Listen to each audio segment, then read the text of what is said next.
Bienvenidos a Brujas y Algo Más, un espacio pensado para hablar de nosotras, de las que somos un poco brujas, de las que tenemos cierta magia, de las que somos reales y de las que quizás no tanto.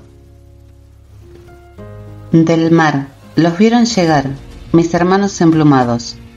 Eran los hombres barbados de la profecía esperada. Se oyó la voz del monarca, de que el dios había llegado. Y les abrimos las puertas por temor a lo ignorado. Iban montados en bestias como demonios del mal, iban con fuego en las manos y cubiertos de metal. Solo el valor de unos cuantos les opuso resistencia, y al mirar correr la sangre se llenaron de vergüenza.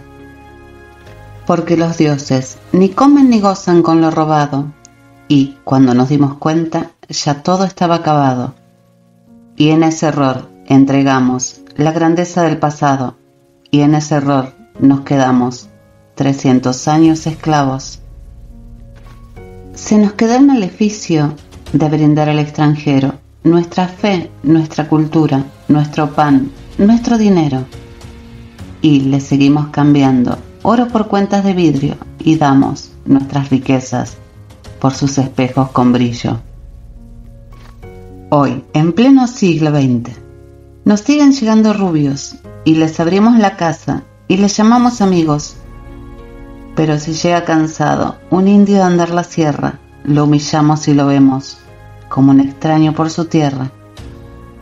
Y tú, hipócrita, que te muestras humilde en el extranjero, pero te vuelves soberbio con los hermanos de tu pueblo. Oh maldición de Malinche, enfermedad del presente, ¿cuándo dejarás mi tierra? ¿Cuándo harás libre a mi gente? Poema de la Malinche. Allá por el año 1519, Hernán Cortés estaba iniciando la conquista de México, encontrándose en la costa de Tabasco, que estaba poblada por los mayas. Y luego de librar una batalla en Centla, los caciques locales llegaron una mañana al campamento español con la intención de agasajar a Cortés con muchos y variados regalos de oro, elaboradas mantas y alimentos, y además le llevaban 20 jóvenes doncellas. Y el conquistador español jamás imaginó que una de ellas, llamada Malinche o Malinali, conocida por los españoles como Doña Marina, tendría un rol de colaboración decisivo en sus operaciones frente a los aztecas. Nuestra protagonista de hoy, Malinali, nació allá por el año 1500, probablemente cerca de la antigua capital olmeca, situada por aquel entonces al sureste del Imperio Azteca, región de la actual Veracruz. De familia noble ella, ya que su padre era el gobernante de la ciudad de Painalá, parecía que su futuro sería muy prometedor.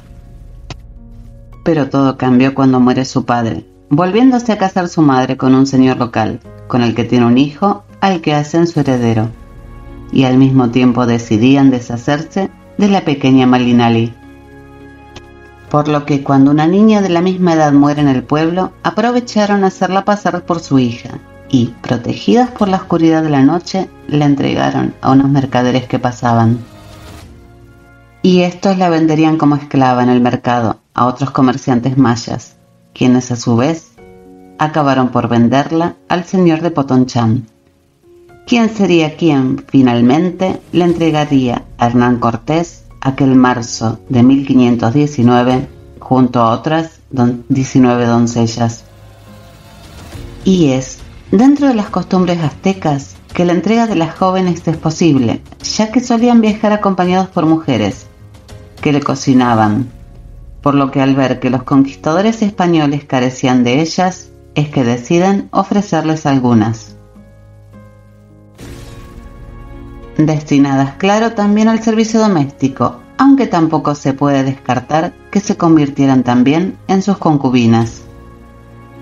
Cortés, antes de aceptarlas, ordenó que fueran bautizadas, pero no tanto por motivos religiosos, sino más bien para cumplir con una ley castellana que solo permitía relaciones de concubinato entre personas solteras y cristianas.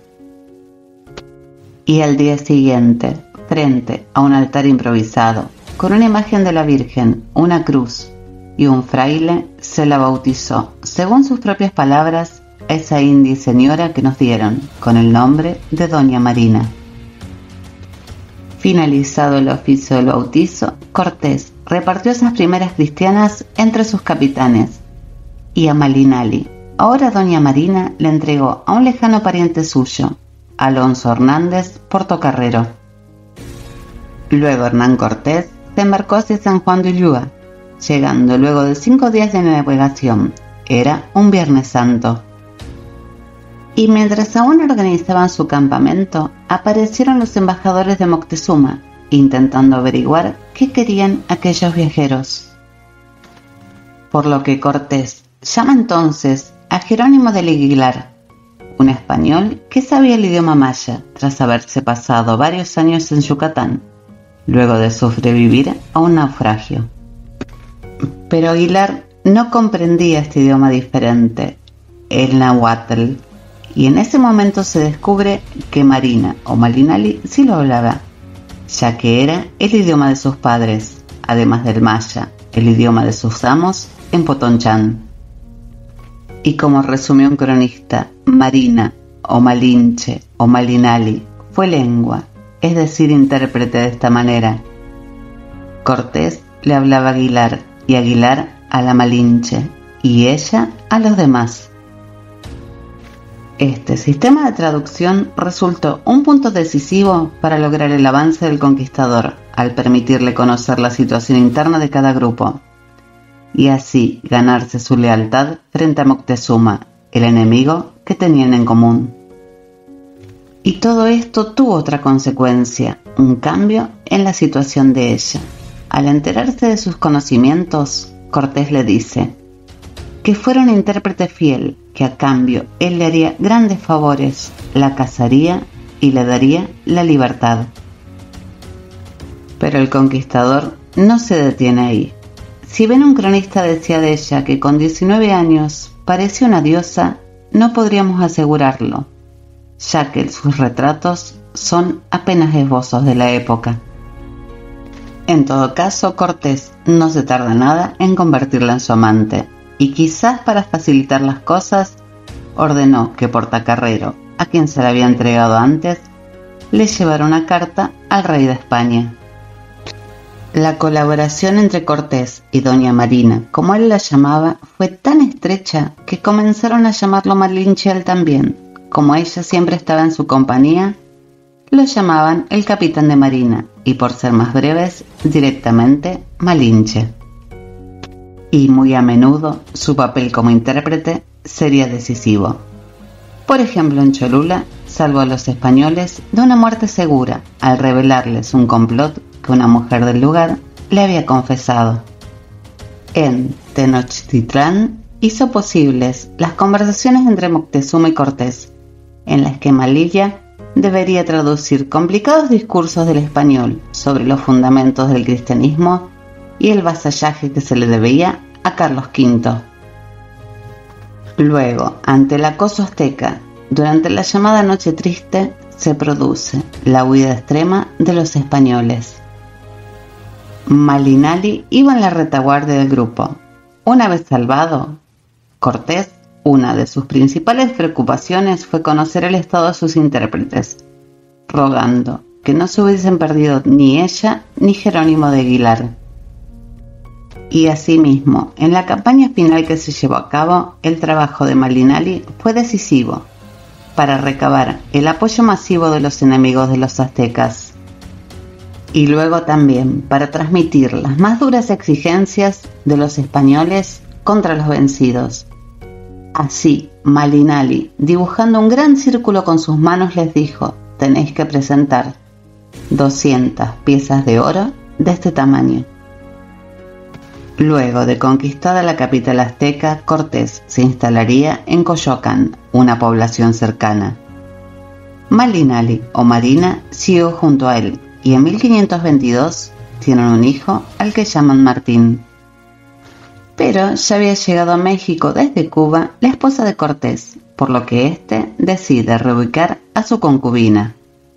Y es así que organiza su boda con un hidalgo llamado Juan Jaramillo, otro conquistador, quien en ese momento era el procurador del Ayuntamiento de la Ciudad de México, de la que llegaría a ser alcalde 2 años después. Un cronista de esos tiempos, López de Gomara, aseguraba que Jaramillo estaba muy bebido a la hora de la boda, que por cierto fue muy mal vista también por los hombres de Cortés, debido al origen de ella, y que además era madre soltera y que ya había estado con algunos españoles. Y es con este enlace que Hernán Cortés le cumplía la promesa de libertad hecha al inicio de la conquista y le pagaba sus servicios, otorgándole las encomiendas de Huilotlán y Tequitipac que le correspondían por herencia, y además le proporcionaba una posición social excelente. El próximo año, en viaje por México y Honduras para reprimir la revuelta organizada por su capitán, Cristóbal de Olid, pasa por la ciudad natal de Malilia. El conquistador decide reunir a los caciques para explicarles, a través de ella como intérprete, a quienes debían toda su fidelidad. Y allí estaba la familia de ella, los que la habían vendido como esclava, su madre, bautizada María, y su hermano Lázaro, que claro, sintieron miedo, mucho miedo, al pensar que los mandaba llamar para matarlos. Y sin embargo fue todo lo contrario. Ella los perdonó, les dio consuelo y además muchas joyas de oro y ropa, según se cuenta. Al finalizar la expedición a Honduras, los caminos de Hernán Cortés y Malilia se separaron. Ya durante su regreso a México, ella da luz a una niña, a quien llaman María, y se instala allí junto a su esposo. Pero no le fue posible conservar a Martín, su hijo, que quedaría al cuidado de un primo de Cortés, Juan Altamirano, y luego su pista prácticamente se pierde. No se sabe a ciencia cierta la causa de la muerte de Malilia. Algunos dicen que quizás fue la epidemia de viruela que azotaba a la población de México por esos años. Y hay quien dice que su salud quedó muy deteriorada por el durísimo viaje a Honduras que realizó mientras estaba embarazada de su hija. Sin embargo, es una certeza que su legado fue significativo. Gracias a su conocimiento de las lenguas, de la geografía y la difícil situación política, Malilia, Doña Marina o la Malinche logró que la conquista de México fuera quizás menos cruenta. Su imagen mítica se ha modificado con el tiempo, conforme han variado los criterios que la han estudiado, desde que irrumpió en el proceso de conquista, al ser ofrecida como esclava al conquistador, hasta que, y más recientemente, se ha revalorado su aportación a ese proceso que finalmente formó la nueva nación que hoy es México. Hoy, para una parte de la población, la Malinche es el estereotipo de la traición, y aunque otros la consideran como la víctima por excelencia del choque cultural que se produjo. Y para otros más, resulta la madre simbólica de la nueva cultura mestiza que surgió como resultado de esa fusión forzada de las dos etnias. Y no olvides dejarme tu comentario si quieres sugerir las próximas protagonistas. Muchas gracias a todos por escucharme y nos vemos el domingo en Brujas y algo más.